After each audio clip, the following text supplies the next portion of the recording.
In first place, the next Prime Minister of Canada, Mark Carney, with 131,674 votes, resulting in কানাডার নতুন প্রধানমন্ত্রী নির্বাচিত হয়েছেন মার্ক কার্নি। বিদায়ী প্রধানমন্ত্রী জাস্টিন ট্রুডোর স্থলাভিষিক্ত হলেন তিনি। স্থানীয় সময় রোববার প্রধানমন্ত্রী হিসেবে তার নাম ঘোষণা করেন লিবারেল পার্টির প্রেসিডেন্ট সচিত মেহরা। রোববার ৮৬% সদস্যদের ভোটে লিবারেল পার্টির নতুন নেতা বাছাই হয়,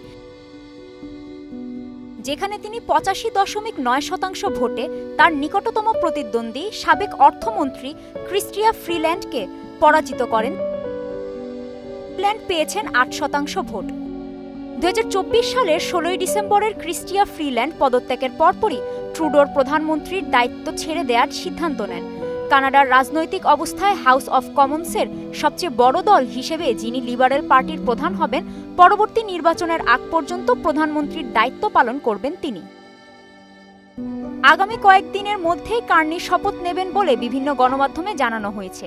এর আগে মার্ক কার্নি ব্যাংক অফ কানাডার গভর্নর ছিলেন, পাশাপাশি ব্যাংক অফ ইংল্যান্ডেরও নেতৃত্ব দিয়েছেন তিনি। টানা ৯ বছর ক্ষমতায় থাকার পর গত জানুয়ারি মাসে প্রধানমন্ত্রীর পদ থেকে পদত্যাগ করেন ট্রুডো। এরপর তার উত্তরাধিকার বাছাইয়ের জন্য ৯ মার্চ দিন ধার্য করা হয়। তার সময় কানাডায় আবাসন সংকট ও জীবনযাত্রার ব্যয় বৃদ্ধির কারণে জনগণের মধ্যে ব্যাপক অসন্তোষ দেখা দেয়। কার্নি এমন এক সময় কানাডার দায়িত্ব নিতে যাচ্ছেন যখন মার্কিন প্রেসিডেন্ট ট্রাম্পের নেতৃত্বে দীর্ঘদিনের মিত্র যুক্তরাষ্ট্রের সঙ্গে বাণিজ্য যুদ্ধের মধ্যে রয়েছে। জাস্টিন ট্রুডোর পদত্যাগের পর থেকে লিবারেল পার্টির রাজনীতিতে বেশ নাটকীয় পরিবর্তন এসেছে।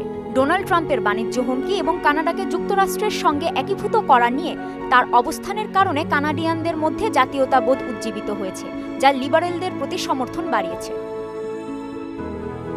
নির্বাচিত হওয়ার পর জাতির উদ্দেশ্যে দেয়া প্রথম ভাষণে যুক্তরাষ্ট্রের শুল্ক আরোপের সমালোচনা করেন মার্ক কার্নি। আমেরিকা মুক্ত বাণিজ্যের প্রতিশ্রুতি না দিলে মার্কিন পণ্যের ওপর প্রতিশোধমূলক শুল্ক আরোপ বহাল রাখার প্রতিশ্রুতি দিয়েছেন তিনি। ট্রাম্পকে ইঙ্গিত করে কার্নি বলেন, কানাডার অর্থনীতিকে দুর্বলের পাশাপাশি কানাডার শ্রমিক, পরিবার এবং ব্যবসার ওপর আক্রমণের চেষ্টা চালাচ্ছে ওয়াশিংটন।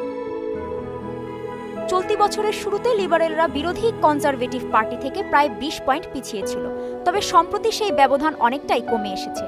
কিছু জরিপে দেখা গেছে যে লিবারেল ও কনজারভেটিভরা এখন প্রায় সমান অবস্থানে রয়েছে। কার্নি উল্লেখযোগ্য বিনিয়োগের প্রতিশ্রুতি দিয়েছেন আবাসন খাতে এবং পরিচ্ছন্ন জ্বালানি প্রকল্পে, যা জলবায়ু পরিবর্তন মোকাবেলায় গুরুত্বপূর্ণ ভূমিকা রাখবে। অন্যদিকে কানাডার বিভিন্ন প্রদেশের মধ্যে বাণিজ্য সংক্রান্ত বিদ্যমান সংকট কাটিয়ে দেশের অভ্যন্তরীণ বাজারকে আরও উন্মুক্ত ও সহজ করার পরিকল্পনা করছেন তিনি। কাজী শাহরিন, মোহনা ডিজিটাল।